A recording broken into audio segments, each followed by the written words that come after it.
Michelle says she and a neighbor chased them down the street. Then she says she called 911. They told me dispatch was on the way and to wait outside. She says she waited and waited and called. Criminal trespass in progress. But no police. An hour and a half goes by. I called a sixth time, and I asked to speak to a 911 supervisor. And he suggested I call my alderman. And I said, why would I call my alderman? He said, encourage him to hire more police. Michelle says more than 4 hours later, officers arrived. The officers were extremely apologetic, obviously overwhelmed. Adding more frustration to the day, she says an officer tried to get an evidence tech out, but was denied. Chicago police told us the delay in getting officers to Michelle's home may have something to do with the priority list for routine dispatch calls for 911. Ladies and gentlemen, Byron Rodgers here, CEO of Bravo Research Group. I saw this video and I just had to chime in.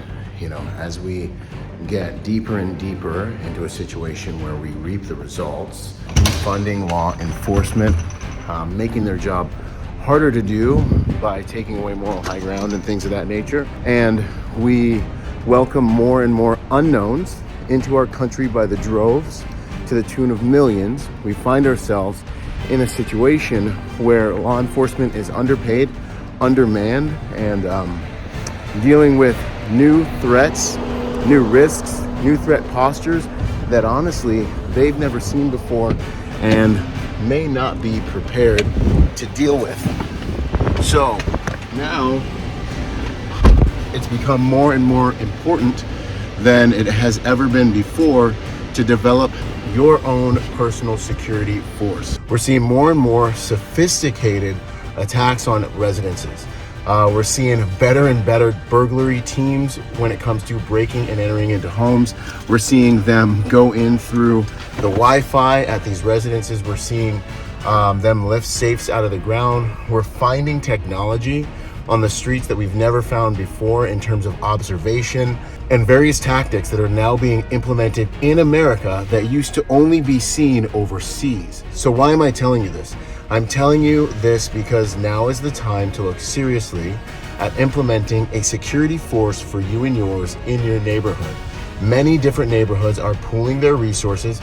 Many HOAs who previously did not have to worry about developing their own security force, they're now looking into bringing in high-end security deliverables. Bravo Research Group has been rendering high-end security deliverables since 2017, and we've been operational in over 70 different countries. We're a full-service private security company. That means we have a uniform division called the Security Operator Division, and we also render plainclothes executive protection services. The reality is we're different than most guard companies. This is a higher level of security in which you will have your own security force for your neighborhood, your estate. Our security professionals are passing law enforcement, military, federal law enforcement qualifications multiple times per year. They're trained in medical procedures, and they also understand the powers of arrest and how to actually defend, protect, and deter the area where they are deployed. The reality is that there are many different neighborhoods that are being victimized and will be victimized. But if you have your own legitimate security force, you're going to make your neighborhood a harder target. And leveraging deterrence is one of the most powerful things you can do to protect you and yours. And we can already see that people are starting to realize that there's a difference between law enforcement, police officers who are there to enforce laws, and actually having your own security force, right? Police are minutes away when seconds count, when something's happening, and that is literally their job. They're there to enforce laws. But raising your own security force will keep your environment, your home, your family, your corporation secure. And that is our mission here at Bravo Research Group. I look forward to continuing the conversation as you reach out to us at bravoresearchgroup.com. Thank you.